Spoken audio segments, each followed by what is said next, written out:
Last week we have our country was in a headline, and for the very first, we are first. No, tayo po ang nanguna, hindi po sa Asia kung hindi sa buong mundo. Nakakalungkot lamang po ang ating pangunguna ay nasa negatibong paksa. Tayo po ang nangunguna sa pinaka-worst traffic in all the world. At yan po ay isang kalagayan ng ating transport system, traffic problem in our country, particularly in Metro Manila. But I believe so, hindi lamang po tayo kasama sa mga top in the list on that particular aspect sa usapin ng problema sa trapiko, but I do believe ay kasama tayo sa mga bansa in the top list, knowing that in the Asian region, we are called the only Christian nation in the Far East. But that the word Christian does not refer to the Christianity of Bible. It is Christianity because brought about of the Roman Catholic tradition. And today is the Sinulog Festival in Cebu. Yesterday ay yung pong parada na ginanap sa somewhere in Tondo about the procession of their niños. At I believe our country as well is on the top list, at least in the top 5 list of a country that is in the condition of sinning in idolatry. Kagaya po ng binanggit ko sa inyo, ang probinsya sa Paite, Laguna ay tanyag na tanyag bilang isang probinsya na kilala sa pagka-curve, no? The capital city of wood carving. At ang pagka-curve po dito ay may kinalaman sa mga inanyuhang Diyos-Diyosan. Ngayong umaga, ipag-aaralan po natin ang isang magnificent text of Scripture that declaring that God is the true, unique, and only God. And the question is, why did God declares that there is no God besides Him? Meron pong 3 bagay tayong masusumpungan sa mga talatang ito in verse 6, verse 7 and 8, 3 magnificent reasons why God is declaring there is no other God besides Him. First, in verse 6, we will find God's exclusive claim. Second, in verse 7, we will find God's extensive challenge. And thirdly and finally, in verse 8, God's everlasting comfort. Ito ang 3 kadahilanan kung bakit kumpiyansa ang Diyos ng Biblia sa kanyang pagpapahayag na walang ibang Diyos maliban sa Kanya. If you look at verse 6, there is the expression, a repeated expression in the Old Testament. Our text starts with the phrase, "Thus says the Lord." This expression is used to introduce an official message from God. Ito po yung kadalasang expression na binabanggit ng mga propeta kapag sila po ay magbibigay ng isang opisyal na mensaheng buhat sa Diyos.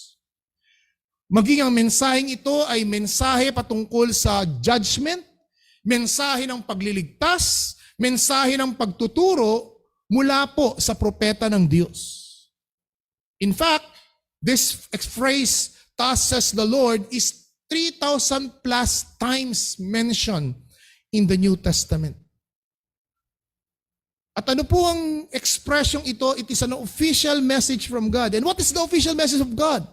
In verse 6, we will find the exclusive names and titles reserved for God.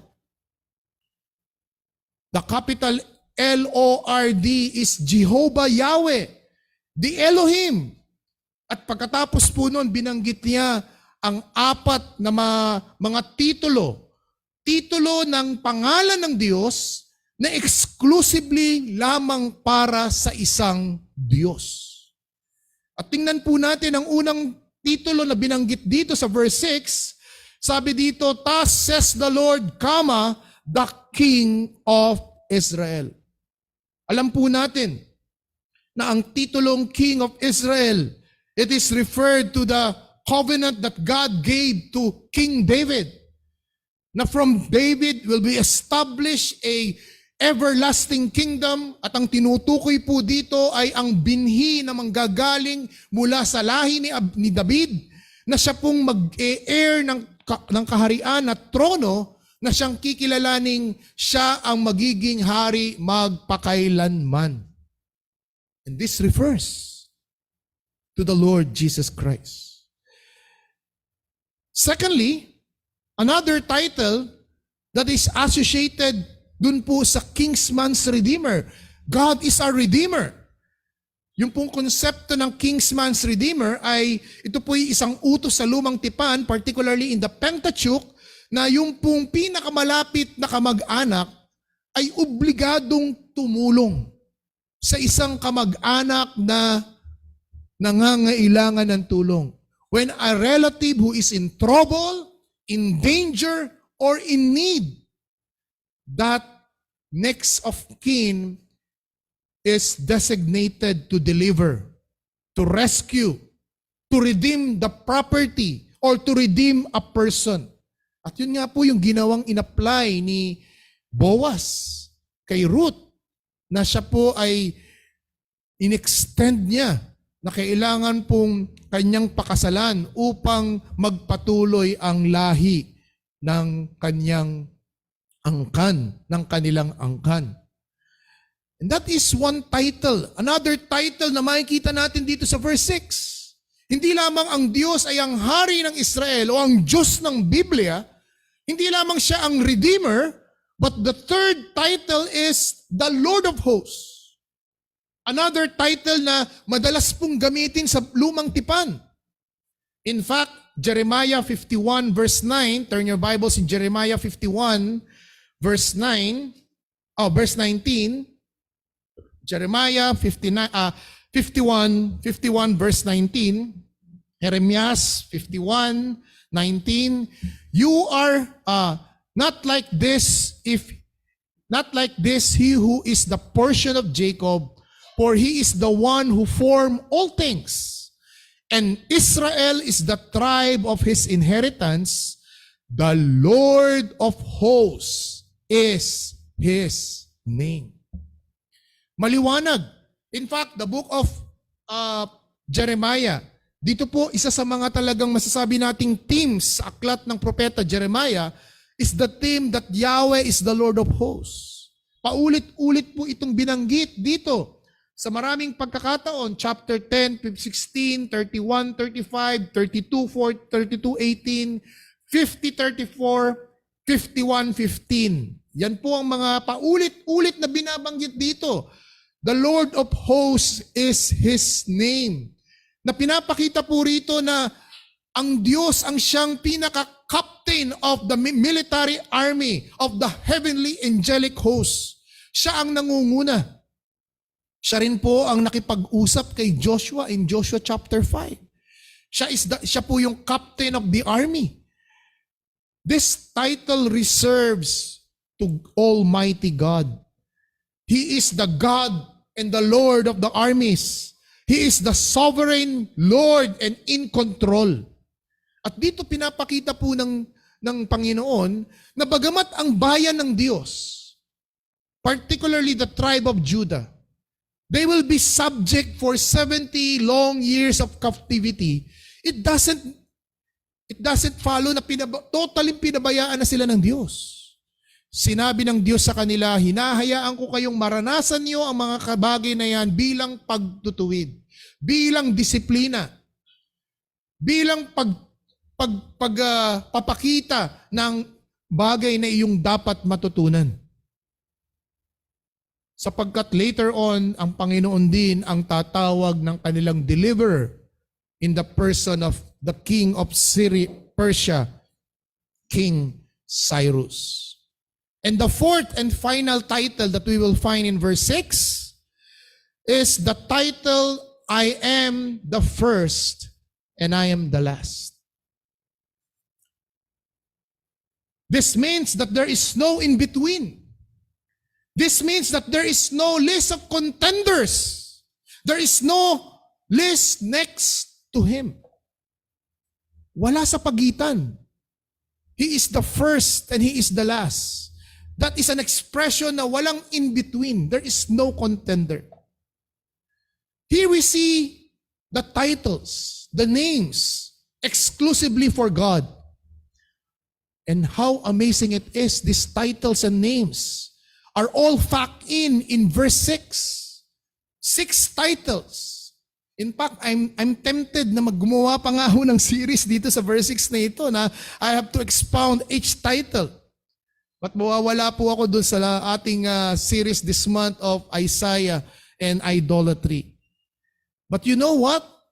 These 6 titles, King of Israel, Redeemer, the Lord of Hosts, I am the first, I am the last. What is amazing, all these 4 titles are associated and being identified even in the Lord Jesus Christ in the New Testament.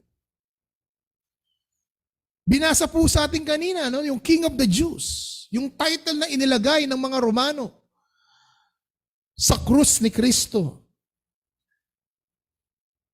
I thirst. It is finished. These are 7 last word languages of the Lord Jesus Christ upon the cross.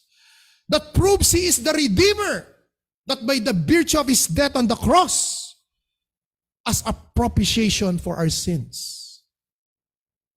He is the Lord of hosts. And finally, in Revelations, turn your Bibles in these following verses. Revelation chapter 1. Revelation o pahayag, chapter 1, verse 8. I am the Alpha, I am the Omega, says the Lord, who is, who was, and who is to come, the Almighty. Just imagine, itong first and last na pagdating po sa bagong tipan, yung pong Greek alphabet na nagsimula sa letter, na word na Alpha at ang huling letter of the alphabet in the Greek alphabet na Omega, inangkin ni Kristo. The way na inangkin ng Panginoong Kristo, yung kausap niya ang mga ruling Jews in John chapter 8 verse 58, before Abraham was, I am. Hindi po nabigla si Kristo ron, hindi po mistake yun, sapagkat alam po ng mga Hudyo, yung statement na yun, kaya they are willing to pick up a stone and to put to death si Kristo that time. Dahil that is a blasphemous statement. Hindi lamang po yun sa Revelations 1, verse 17 to verse 18. When I saw Him, I fell at His feet as though dead. But He laid His right hand to me, saying, Fear not, I am the first and I am the last, and I am the living one. I died, and behold, I am alive forevermore, and I have the keys of death and Hades. Chapter 2, verse 8. Chapter 22, verse 13. Same statement. 22:13. I am the Alpha and the Omega, the first and the last, the beginning and the end. So here makikita po natin, mga viewers, mga listeners dito sa ating kalagayan, the exclusive titles and names were found in the very person of our Lord Jesus Christ. This proves and mean one and only thing, that Jesus is not a created being. He is God. And here we see the Bible does not hide these truths from us. Ang may problema, yung mga ayaw kumilala sa mga maliliwanag na talatang ito at sa mga maliwanag na pagpapahayag ng mga talatang ito, ang tunay na kalagayan ni Kristo. In fact, hindi kinukubli ng Biblia ang mga exclusive claims na ito. In fact, inaangkin na ni Jesus ito. Kaya bilang isang reflection at hamon sa atin, mga kapatid, sa mga viewers namin, si Kristo ba talaga ang iyong pinaniniwalaan na Diyos na makapangyarihan sa lahat? Na ang ikalawang persona ng Trinidad na sa kanyang masunuring kalagayan ay iniwan niya ang kalawalhatian, pumasok siya sa kasaysayan ng tao. The doctrine of incarnation. Sumunod, tinupad ang batas ng Diyos upang tayo'y magkaroon ng katwiran. At siya ang umako ng mga sala na ikaw at ako ang dapat makatanggap. Subalit sa Kanya ibinuhos, sa Kanya inilagay ang galit ng Diyos sa katawan at katauhan ng ating Panginoong Jesucristo. Sad to say, many evangelical churches today and modern generation of people are drifting away from the absolute and exclusive claim of the Bible. Ang ating henerasyon ay masyado nang naimpluwensyahan ng iba't ibang klaseng worldview. Atheism. Ang pamamayagpag ng science. Na para bang ito'y kumukontra sa sinasabi ng Scripture. But as we look about, honestly, no. The science complement Scripture. The worldview of atheism, the worldview of agnosticism, the influence of the influence of apathy and affluence. Bakit natin kailangan ng Diyos sa mga mayayamang bansa? I can provide the needs of my own.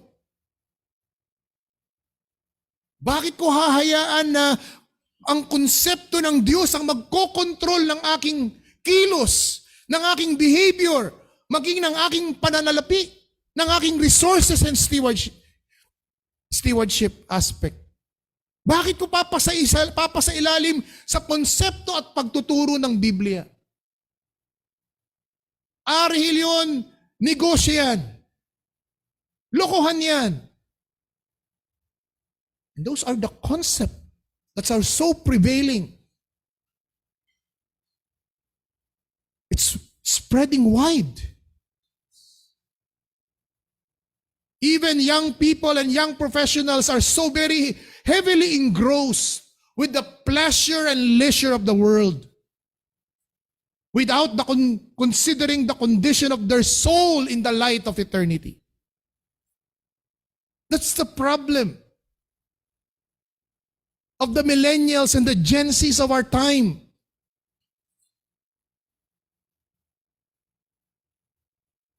And mind you, there are professing Christians who are living in the sin of syncretism. Hindi nila itinatanggi ang Kristyanismo. Hindi nila itinatanggi ang kalagayan ni Kristo. They are holding with their hand about Christianity and the truths of Christianity. While on the other hand, they are holding their left hand with the world. At hindi nila kayang bitawan yun. Namamangka sila sa dalawang mundo. Sa mundo ng Kristyanismo, sa araw ng linggo. Subalit pagdating ng Lunes hanggang Sabado, mamamangka siya sa mundo ng kalayawan at ng kasalanan. Kaibigan, wag mong linlangin ang iyong sarili. That itself is idolatry. The worldview of relativism is one of the enemies of the Christian faith. Tinatanggal yung issue ng exclusive claim. Yan ang paniwala mo, di sa'yo lang yan, sarilinin mo yan, wag mong i-impose sa akin. Iba pananaw ko. Iginagalang ko pananaw mo, igalang mo ang pananaw ko. That's relativism. And that is the problem of our modern day generation. That's the problem of our young people and young professionals. They are exposed with such kind of worldviews such as this. But here we see, as you go back in verse 6, these are God's exclusive claims. These are titles, names of God, na inangkin niya. At ang sabi niya, walang sino mang Diyos ang maaaring tumabi sa akin. Kaibigan, have you come to the saving knowledge and response of repentance and faith? Do you acknowledge, my friend, that there is no other God besides the Lord Jesus Christ? You look back again, verse 6. Pagbali-baligtarin mo ang verse 6. Himay-himayin mo ang verse 6. Isa lang ang makikita mo dyan. He is claiming that absolutely, exclusively for Him. Isaiah 42 verse 8. Anong sabi sa Isaiah 42 verse 8? Turn your Bibles in Isaiah 42 verse 8. I am the Lord. That is my name. My glory I give to no other, nor my praise to curb idols. Sa amin pong mga viewers, nais ko pong ipabatid sa inyo na ito po ay isang bagay na hindi ko po inimbento o sinabi lamang. Ito po ay isang bagay na pinapakita ko lang po sa inyo. These are the claims of God from His Word. Secondly, hindi lamang natin makikita in verse 6, God's exclusive claims of titles about His name. But in verse 7, we will see God's extensive challenge. It is extensive in the sense that the idea presented here as in a courtroom challenge. Di ba sa korte meron pong dalawang panig? Yung inaakusahan na ang nag-aakusa rito ay yung pong gobyerno, yung estado at meron pong prosecutor at yung inaakusahan na meron naman pong attorney magtatanggol.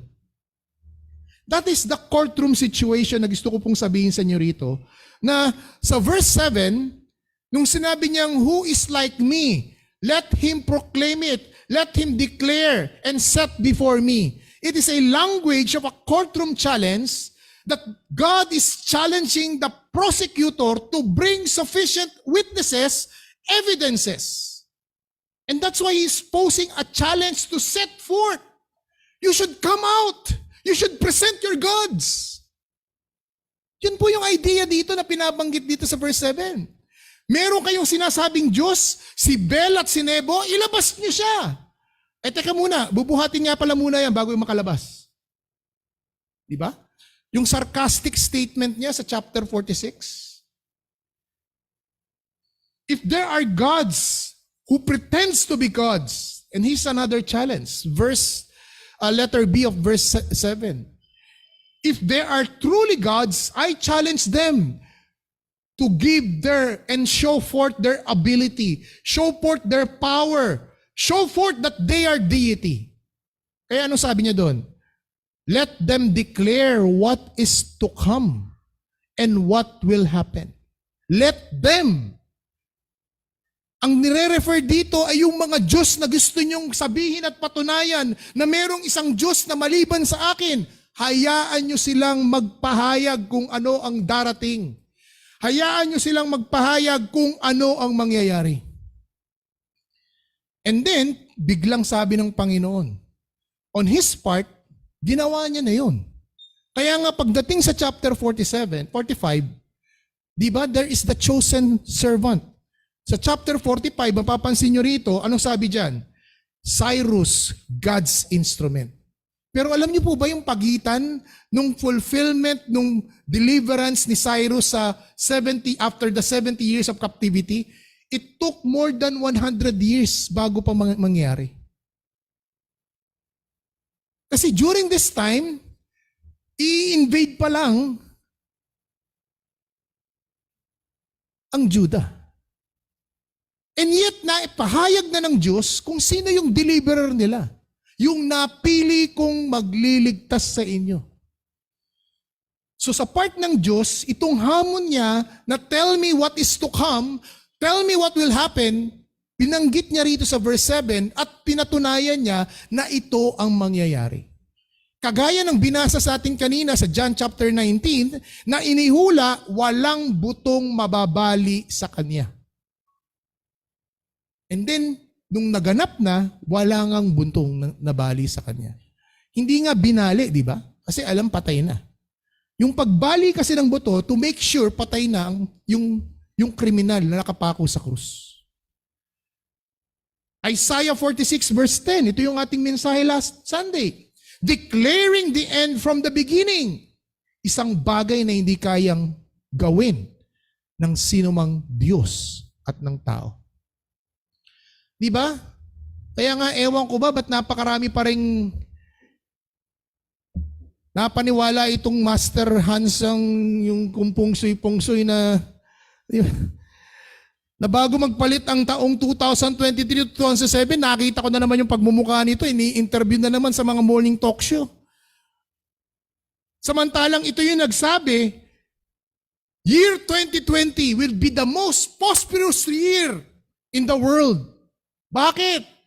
Kasi yung number na 2020, a perfect combination. Ano tumama sa atin ng 2020? Di ba pandemic?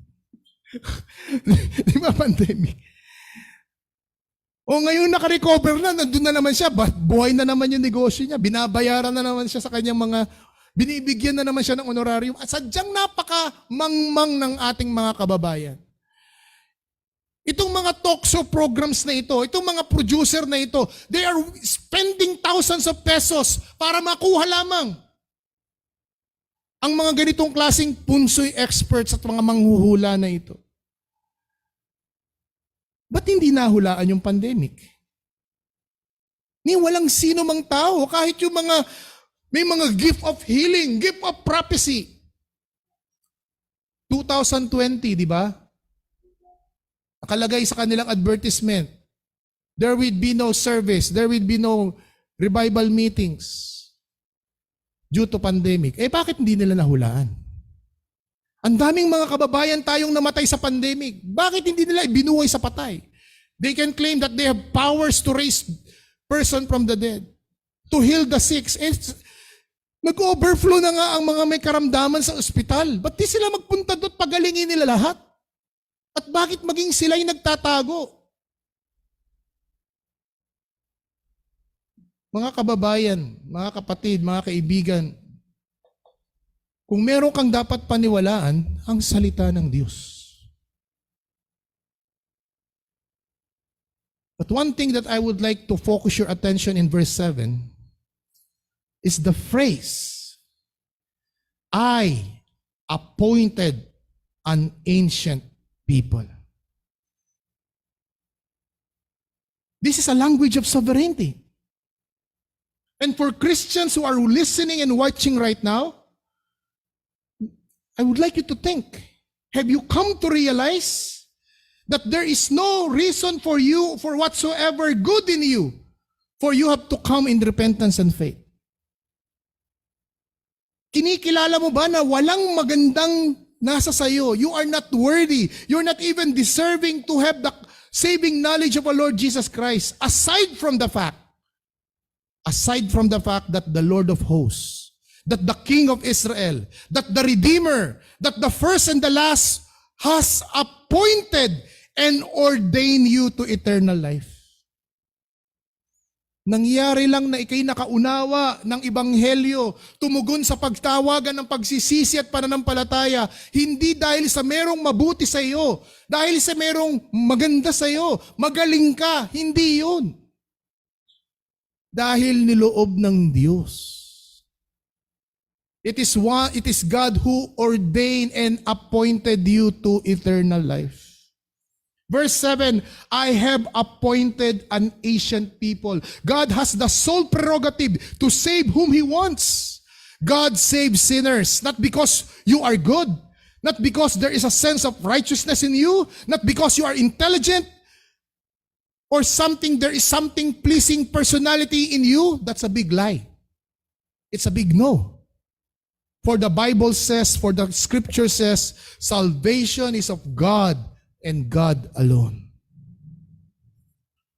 Kapatid, may this precious teaching of election, predestination, should melt your stubborn heart towards humility and devotion to God. And may it translate you to serve your church where God ordained you to belong. That you serve and love Him faithfully. You love God's bride, Jesus' bride, the church, God's people. At para sa mga wala pang ugnayan kay Kristo at sa mga wala pang hindi pa nagpo-profess ng pananampalataya kay Kristo, o maaaring ikay nagprofess na ng iyong pananampalataya kay Kristo at ikay isang totoong alagad ni Kristo, subalit wala kang kinabibilangang spiritual community. Naway magtulak sa iyo ang pangangaral na ito ng isang panalangin at paghahanap ng isang biblically ordered church. A spiritual community na mangangalaga at magtuturo ng iyong kaluluwa. Bakit? Kung sinasabi mong ikay isang Kristiyano pero wala kang ugnayan sa isang local church, ito ang sabi ni Kevin DeYoung. A man who attempts Christianity without church shoot himself in the foot, shoot his children in the leg, and shoot his grandchildren in the heart. If I paraphrase ko po sa Tagalog, I would be attempting to paraphrase it in Tagalog.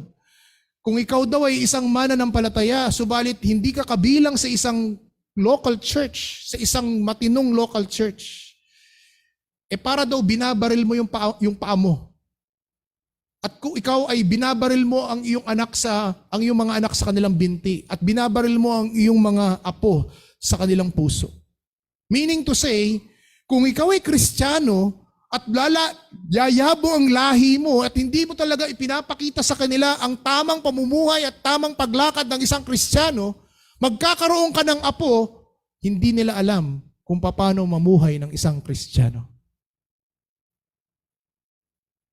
Kaya sa mga anak namin dito na hindi pa nagpapahayag ng pananampalataya kay Kristo, na minsan ay nagkakapaluan pa, nagkakasabunan pa para lang sumama sa pananambahan, we are exposing you to the means of grace because wala kaming kakayahang iligtas kayo. Ang hangad namin ay makakilala niyo ang Panginoon. That's all that we can do, to expose you to the means of grace. But at the end of the day, grasya ito ng Panginoon.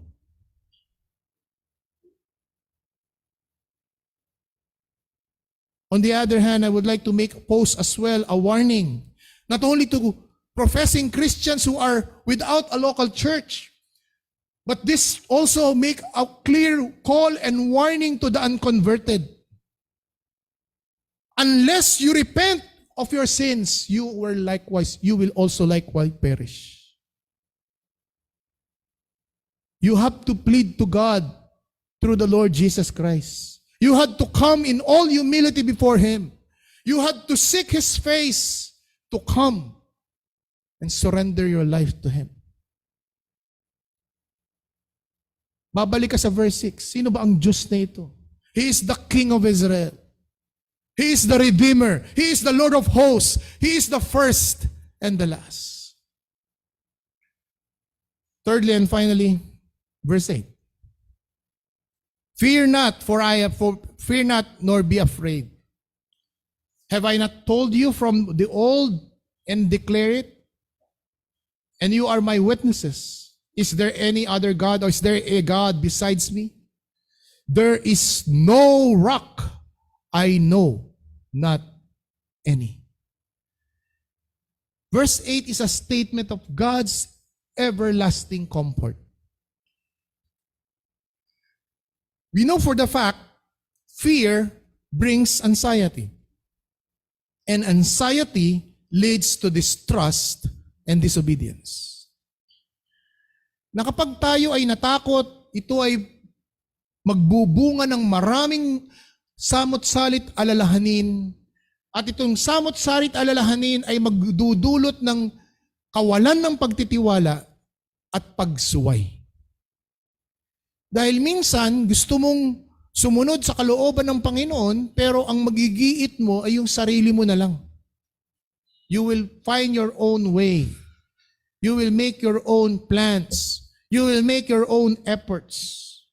But in verse 8, the tone of verse 8 is more of a biblical language of assurance and protection. That's the tone of verse 8. It is a tone of assurance and protection. Fear not, nor be afraid.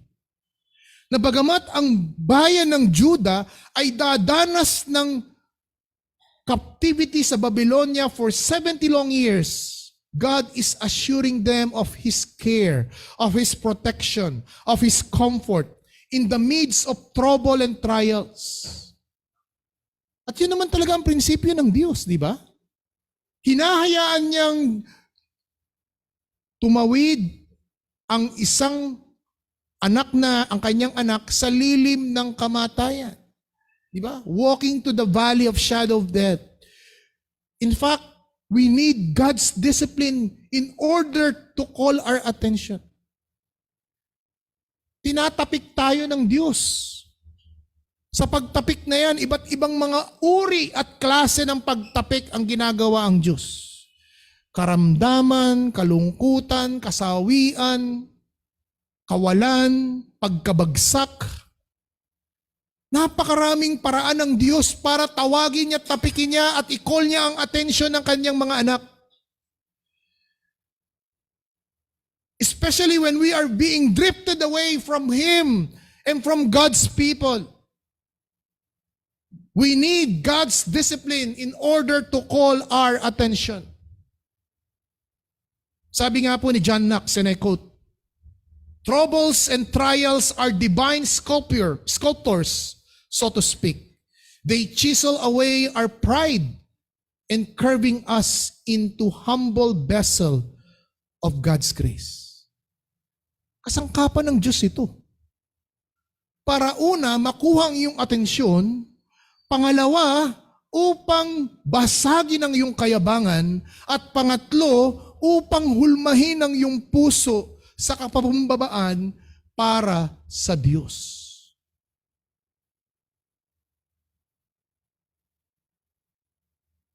When we put and we submit to God's dealing and discipline, God will place His hand and put His peace in our hearts. The moment na nagpasakop tayo sa disiplina at dealing ng Diyos, inilalagay ng Diyos ang kanyang kamay at kapayapaan sa ating puso. And that is the tone and the language of verse 8. Fear not, nor be afraid.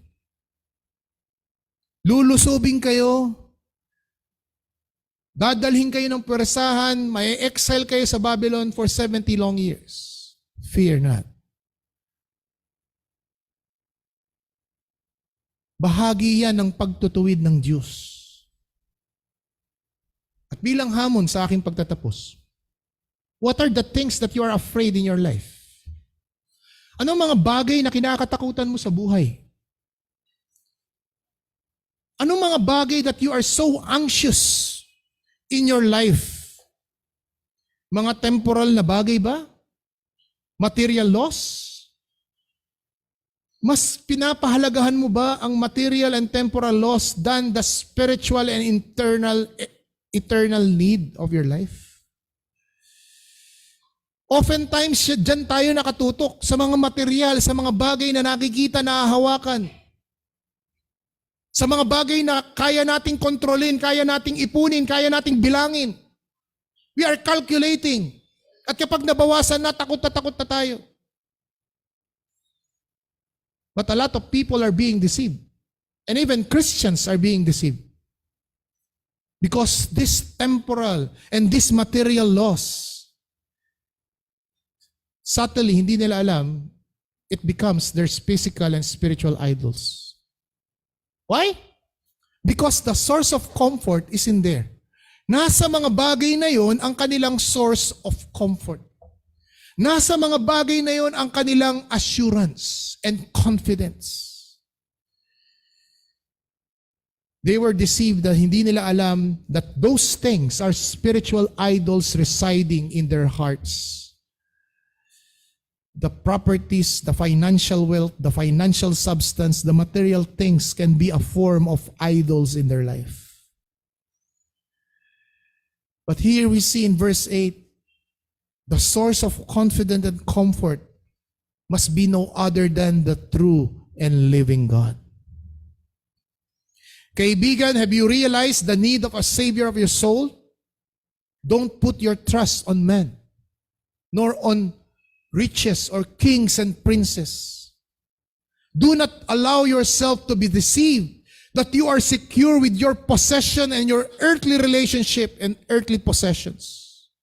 If Christ is not your true source of confidence and comfort, you are doomed to fail.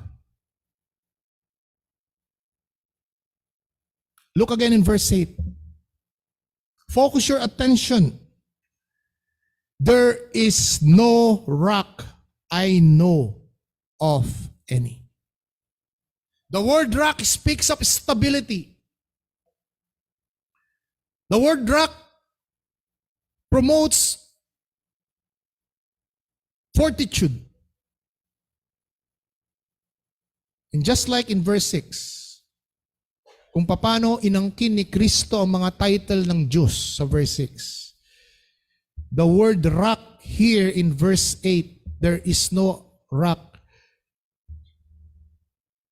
Claim din ni Kristo sa bagong tipan. Turn your Bibles in 1 Corinthians chapter 10. 1 Corinthians chapter 10 verse 4.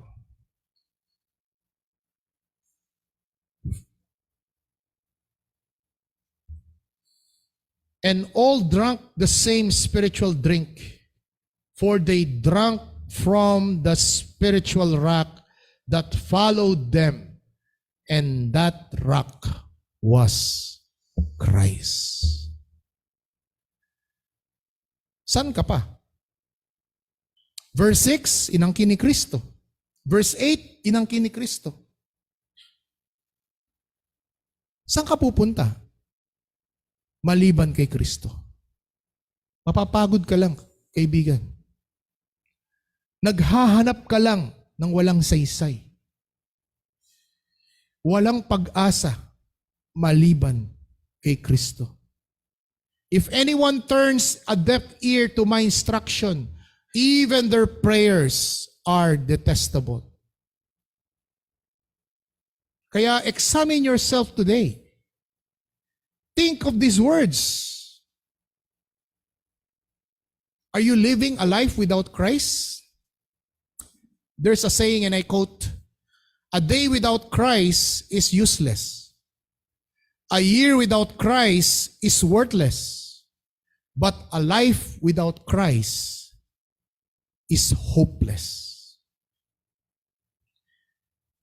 Ang isang araw daw ng walang Kristo ay walang halaga.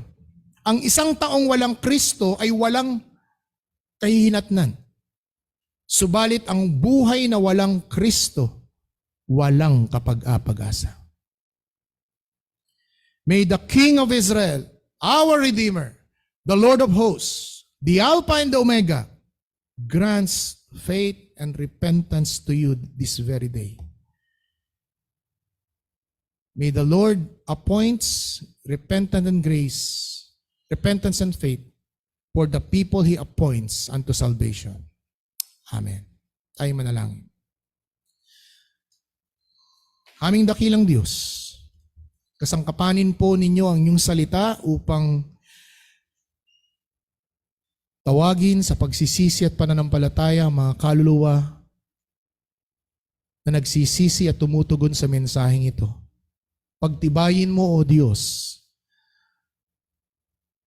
ang mga kaluluwang nanlulupaypay, nanghihina, nanghahapis. Hindi po mahabang bakasyon ang recharging ng aming spiritual life. Hindi po ang comfort ng aming mga kaibigan kung hindi ikaw mismo, the King of Israel, our Redeemer, our Lord of hosts, the first and the last, the rock of our salvation, is our assurance and comfort in this life and even to the life to come. In Christ's name we pray. Amen.